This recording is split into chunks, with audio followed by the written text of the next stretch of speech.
Salam damai sejahtera buat saudara dimanapun saudara berada. Kiranya berkat Tuhan selalu menjadi bagian saudara, baik secara pribadi, keluarga, ataupun jemaat saudara. Pada perjumpaan saat ini kita akan mempelajari Alkitab dengan sederhana. Karena Alkitab dapat menjelaskan diri sendiri. Terlebih lagi apabila saudara mengundang Roh yang suci menuntun saudara dan saya untuk mempelajari Alkitab. Maka Alkitab itu akan menyingkapkan rencana Allah buat saudara dan saya. Pada pertemuan kali ini kita akan belajar tentang Kitab Daniel. Namun sebelum kita belajar Kitab Daniel pasal demi pasal, saya akan membawakan suatu pengantar tentang Daniel, sehingga kita bisa mendapatkan suatu gambaran yang lebih baik lagi, atau pengantar yang lebih baik lagi untuk mendalami Kitab Daniel. Baik, dalam catatan sejarah manusia, pertumbuhan atau berkembangnya satu negara atau naik turunnya kerajaan atau pemerintahan nampaknya bergantung pada kemauan atau kemampuan dan kecakapan manusia. Terjadinya suatu peristiwa politis, ya, yang tampak atau tidak sebagian besar ditentukan oleh kekuatan, ambisi, atau tingkah laku manusia. Tetapi di dalam firman Allah, tirai itu disingkapkan. Dan kita melihat, ya, dari berbagai sisi atau dari berbagai arah. Dan melalui semua permainan dan permainan tandingan dari kepentingan atas kuasa dan nafsu manusia, agen-agen dari Yang Maha Kuasa dan Maha Penyayang, yaitu Allah sendiri, diam-diam dengan sabar mengajarkan nasihat atas kehendak Allah itu sendiri. Gagasan tentang perubahan waktu ditemukan di beberapa tempat yang sangat menarik dalam Kitab Daniel. Kata itu pada dasarnya berarti bahwa Tuhan ikut bertanggung jawab atas peristiwa-peristiwa sejarah bangsa-bangsa atau secara pribadi lepas pribadi. Contohnya dalam Daniel 3:28 mengatakan, "Berkatalah Nebukadnezar, terpujilah Allahnya Sadrak, Mesak, dan Abednego. Ia telah mengutus malaikatnya dan melepaskan hamba-hambanya yang telah menaruh percaya kepadanya dan melanggar titah raja, dan yang menyerahkan tubuh mereka karena mereka tidak mau memuja dan menyembah Allah manapun kecuali Allah mereka." Nah, kita diberitahu bahwa ketiga pemuda ini Ibrani ini mengubah perkataan raja. Tetapi sebenarnya Tuhanlah yang melakukan peristiwa tersebut. Artinya Tuhan bekerja di belakang dari peristiwa tersebut untuk umat-umat Tuhan. Nah, dalam contoh lainnya seperti dalam Daniel 6 ayat 8 dan 17. Demikian firman Tuhan. "Oleh sebab itu, ya Raja, keluarkanlah larangan itu dan buatlah suatu surat peringatan, surat perintah yang tidak dapat diubah menurut undang-undang orang Media dan Persia, yang tidak dapat dicabut kembali." Ayat 17. "Maka dibawalah sebuah batu dan diletakkan pada mulut gua itu. Lalu raja mencap itu dengan cincin meterainya dan dengan cincin meterai para pembesarnya, supaya dalam hal Daniel tidak dibuat perubahan apa-apa." Nah, kita diberitahu di sini bahwa hukum Media dan Persia tidak dapat diubah, ya, oleh siapapun apabila telah ditetapkan oleh raja.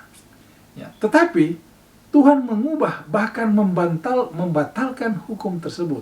Nah, itu yang kita akan bahas nanti dalam Daniel pasal yang ke-6, ya. Dan Daniel pasal 4, ketika raja dengan bangga, ya, kemampuannya, keberhasilannya membangun kemakmuran dan merencanakan ke depan selama bertahun-tahun, ya, Tuhan mengubah rencananya dan merendahkan raja tersebut karena begitu sombongnya, ya, dan dia harus melewati 7 masa kerendahannya sebelum dia pulih kembali kepada kewarasan dan dikembalikan kepada tahtanya. Contoh lain dalam Daniel 7 ayat 25 mengatakan, "Ia akan mengucapkan perkataan yang menentang Yang Maha Tinggi dan akan menganiaya orang-orang kudus milik Yang Maha Tinggi. Ia berusaha untuk mengubah waktu dan hukum, dan mereka akan diserahkan ke dalam tangannya selama 1 masa dan 2 masa, dan setengah masa.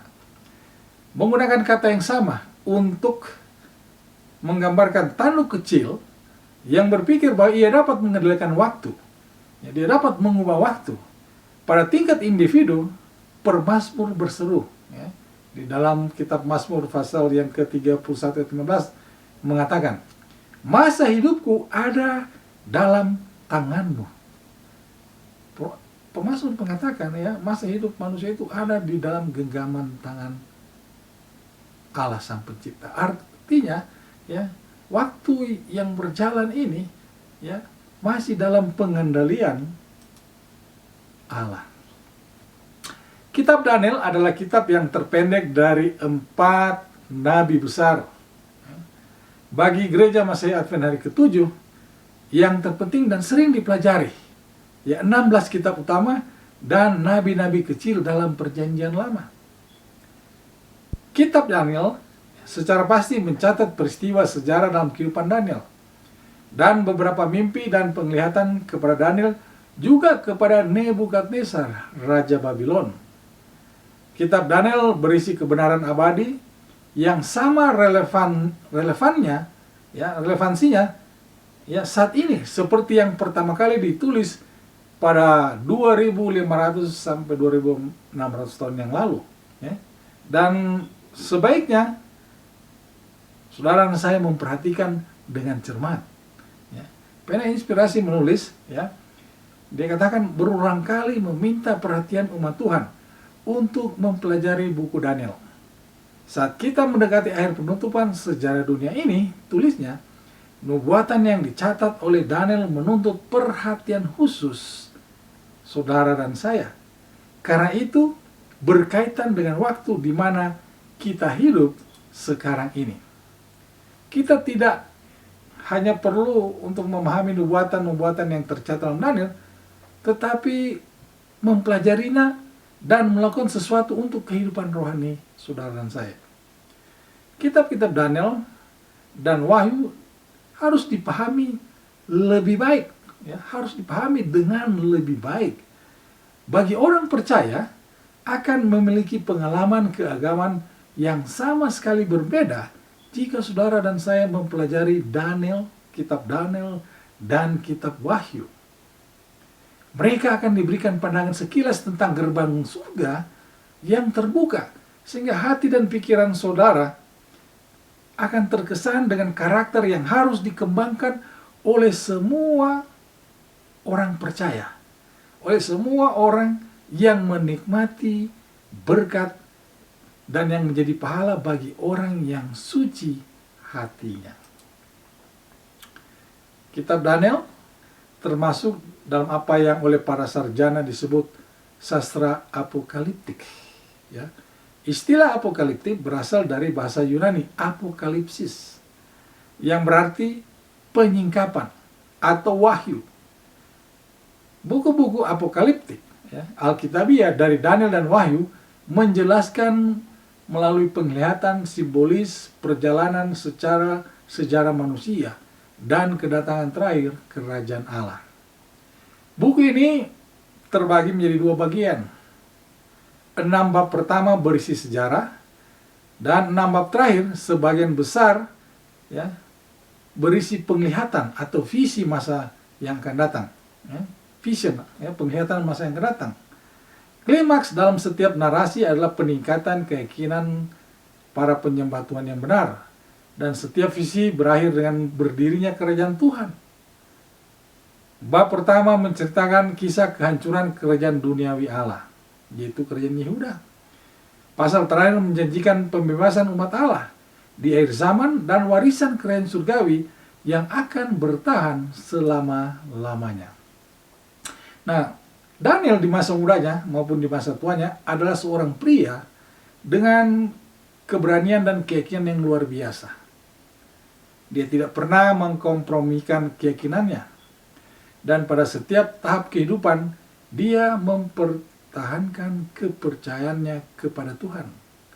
Terlepas dari keadaan yang terjadi saat itu, apakah itu untuk kemajuan atau keberhasilan pribadinya, atau ancaman kematian di sarang atau di gua singa, dia tetap teguh dalam keputusannya dan berkomitmen penuh kepada Tuhannya. Dia benar-benar seorang pria untuk semua situasi atau keadaan. Baik, ya, kitab Daniel ini, ya, banyak ahli perjanjian lama percaya bahwa seorang Yahudi yang tidak dikenal sekitar tahun 165 sebelum Masehi menulis sebagian kitab Daniel untuk menghibur dan membawa harapan bagi orang-orang Yahudi yang pada saat itu sedang dianiaya oleh Raja Seleukid, Antiochus Epiphanes keempat. Sarjana konservatif termasuk Gereja Masehi Advent Hari ke-7 berpendapat bahwa Nabi Daniel menyusun kitab itu pada abad ke-6 sebelum Masehi. Dan itu berisi nubuatan-nubuatan yang benar. Klaim pada kitab itu sendiri menyatakan seperti yang tercatat, ya, yang tercatat dalam Daniel 7 ayat yang pertama sampai kedua dan ayat 15. Demikian juga Daniel 8 ayat 1, Daniel 9 ayat 2, Daniel 10 ayat 2, Daniel 12 ayat 4 dan 5.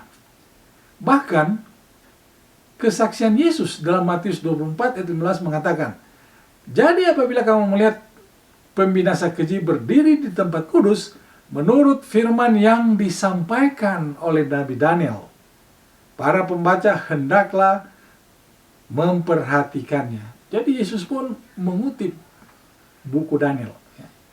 Serta kesaksian sejarawan yang terkenal, Josephus, ya, seorang sejarawan Yahudi yang meninggal sekitar tahun 100 Masehi.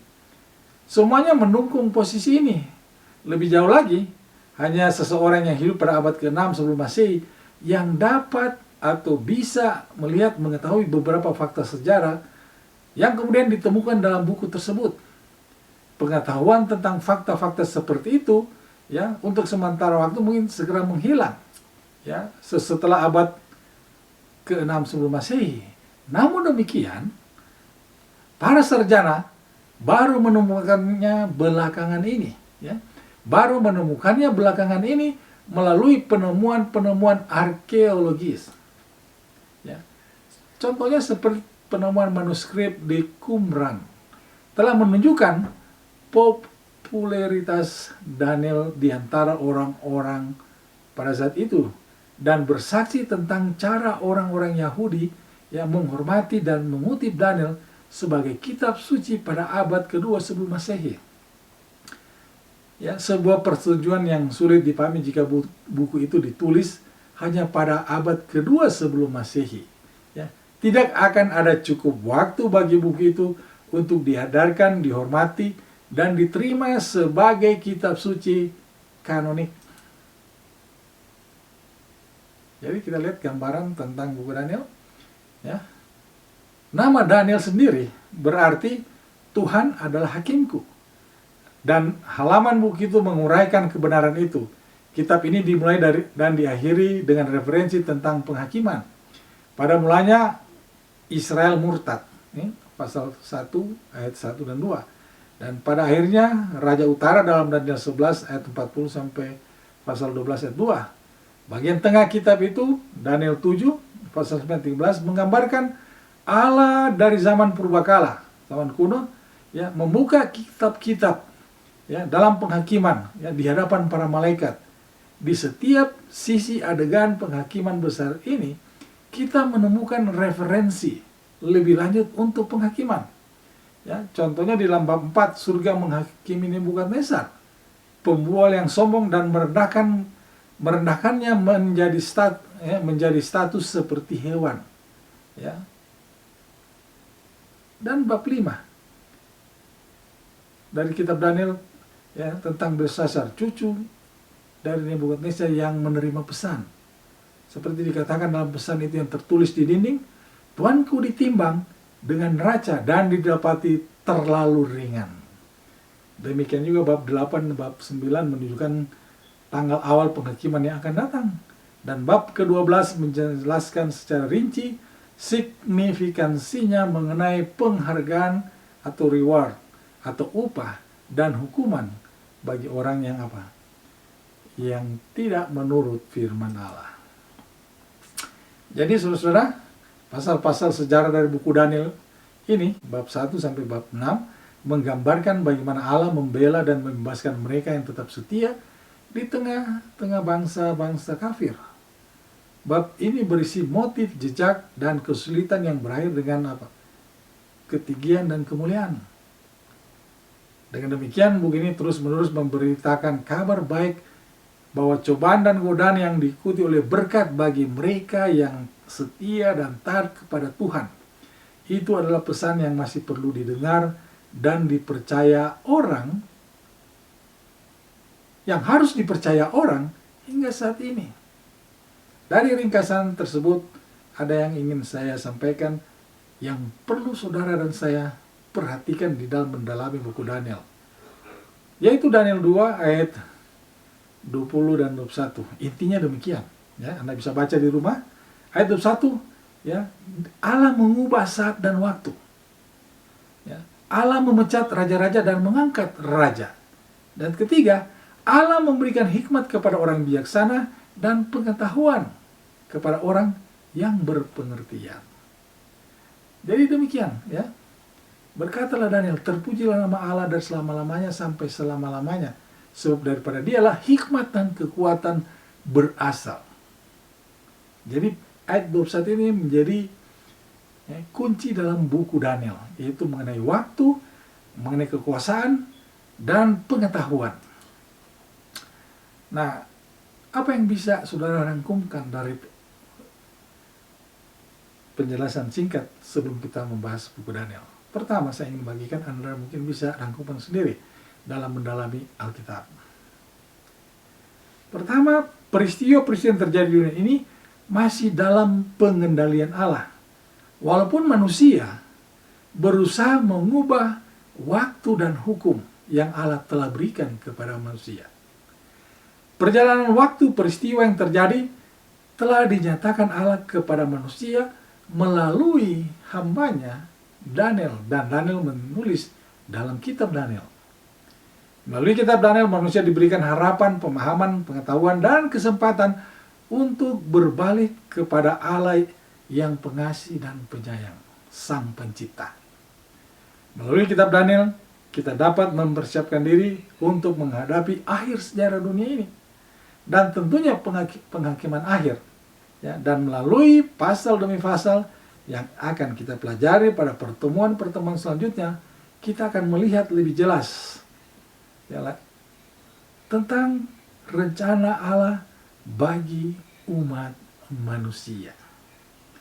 Kiranya pengantar singkat buku Daniel ini bisa menuntun saudara dan saya melalui tuntunan Roh Suci untuk mendalami kitab Daniel. Tuhan memberkati dalam nama Yesus Kristus. Amin.